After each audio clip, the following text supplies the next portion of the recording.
Cupping therapy has gained popularity in recent years, especially among athletes and wellness enthusiasts. But what's the shocking truth behind this ancient practice in physiotherapy? Cupping therapy involves placing cups on the skin to create suction.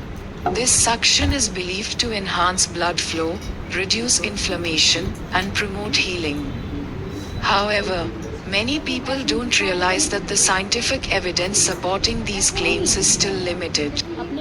While some studies suggest cupping may help with pain relief and muscle recovery, others find no significant benefits. So, why the hype?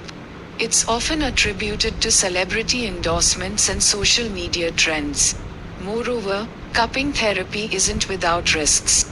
Potential side effects include skin irritation, bruising, and, in rare cases, burns.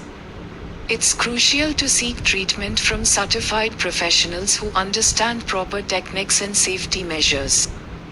In conclusion, while cupping therapy can be a complementary approach in physiotherapy, it's essential to remain informed and critical.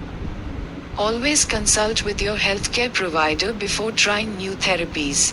Thanks for watching.